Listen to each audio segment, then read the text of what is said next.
The longer I put it on, and I had it on for 3 hours, the more I realized how stifling this thing is. And I actually say in the film, George, that I felt that it was demeaning, not simply because it erased my individuality in terms of how I looked, but more importantly because to me, not to all Muslim women, obviously, but to me, it does represent erasing your independent thinking. And for reasons I go into in the film. But I have to say something else as well. You don't see this on the screen. When I was in the marketplace in Yemen, I actually had 3 bodyguards with me. Not because I asked for them, I didn't.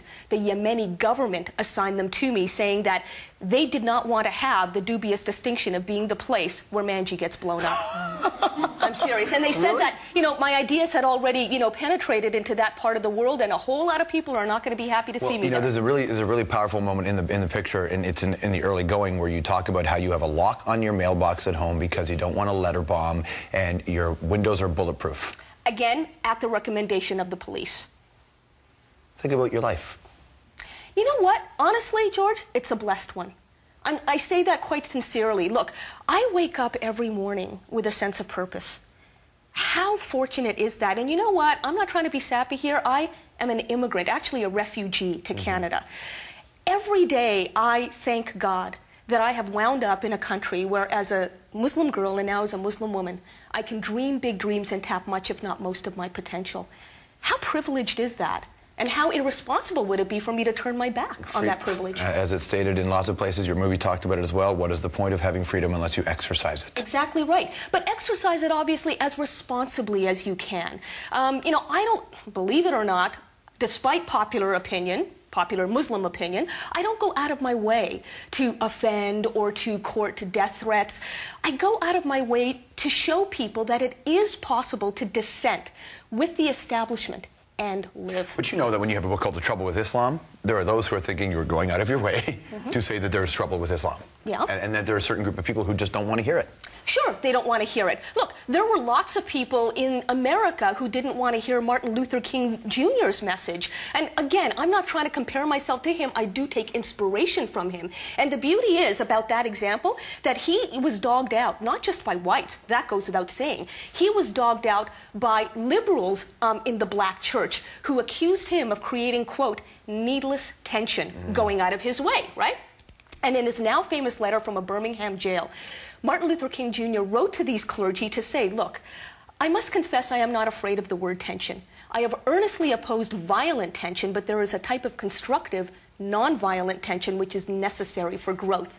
The point is, without agitation, there is no tension. And without tension, ain't no growth. No, that's true. And I agree with you 100%. What I found really interesting in this was not that you were, because everybody, not everybody, but a lot of people do go, as they get older, try to reconcile their faith with their values. And they don't want to abandon their faith, but maybe their faith doesn't represent all the things, or their understanding of their faith. But what I found neat in this picture was, and when people see this show, is you had to reconcile it with your mom. And that was maybe, and even if you don't care about the subject of a woman's reconciling Islam, the relationship between you and your mother was really neat, because she's Muslim. Devoutly so. Right, and you are in the home, and you're also challenging her. And she's challenging me. Actually, that's what I find even more interesting, is that there are a number of moments in this film where she puts me in my place. And, you know, I describe her as a 5 times a day on your rug to pray Muslim. But the beauty of being mom is that, you know, she is also, despite all of that devotion to God, she is also open-minded enough to engage with her daughter in discussion and even debate about the most basic pillars of Islam. In other words, George, she to me is the hope for Islam today. I have I am, as I pay more attention to religion, and I grew up in a devout home, a Christian home. When a woman can't have the top... Did you guys know that, by the way, about George? This is not about me. This is not about me. This is about you. This is not about me. I hear you. I hear you. But again, you know, I find it fascinating that... Well, I shouldn't play interviewer. I realize that. But I'm fascinated that you wound up to be somebody of such different values from your own parents. I think my mother's fascinated by that as well. I think your mother and I need to have a chat, maybe do a second documentary. Yeah, maybe you should. She won't go on camera. She's too smart for that.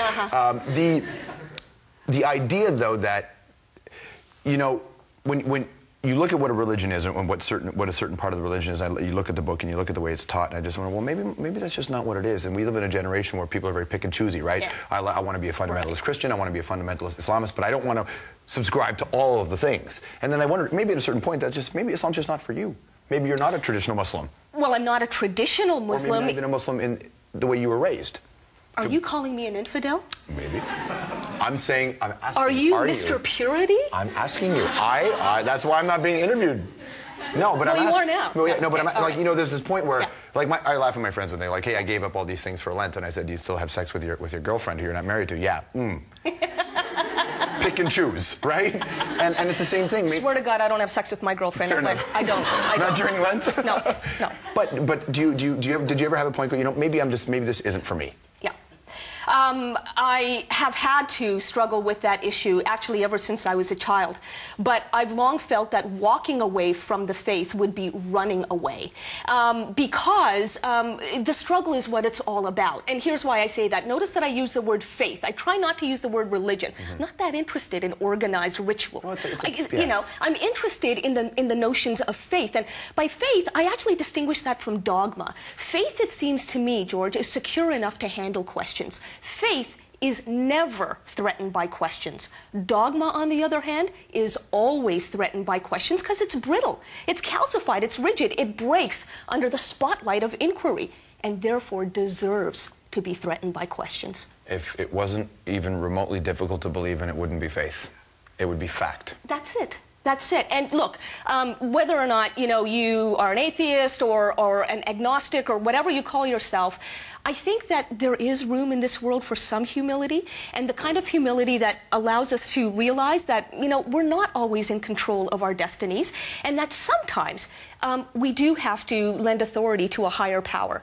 Certainly as a Muslim, I believe that only God knows fully the truth of anything, but I also believe, as the Quran, Islam's holy book, tells us, that God is compassionate and merciful, and that's why, as I've often told my mother, on the day of judgment, I can at the very least expect a great conversation with God. Maybe not approval, maybe not. And she's like, But if you don't get approval, it's probably going to end the way you don't want it to end. That way. If you don't know, do you think about that? Do you think about the end?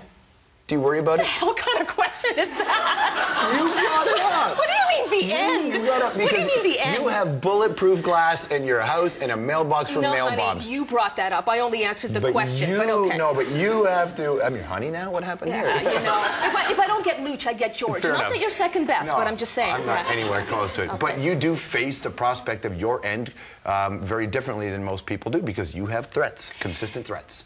You know, I actually discussed this with none other than Salman Rushdie, the author of the Satanic Verses, and he told me something quite brilliant. He said, whenever a writer puts out a thought, it can be disagreed with vigorously, vehemently, even violently, but it cannot be unthought.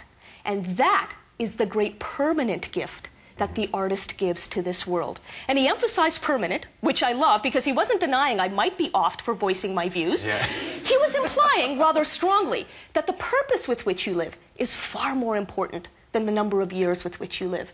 And try as I might, I couldn't come up with a counter-argument on that one, my friend. Really nice to see you again. God bless you. Thank you very much. Thank you very much.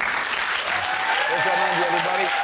All right, so if you want to see it, you should see it. If you get the channel PBS, and if you don't get PBS, you really need to get PBS. You can see her film Thursday, April the 19th, 9 o'clock Eastern Time and Pacific. Also on Global Television as well. Global Television, Saturday, April 21st at 8 o'clock. Lots more to come on the program tonight, including this.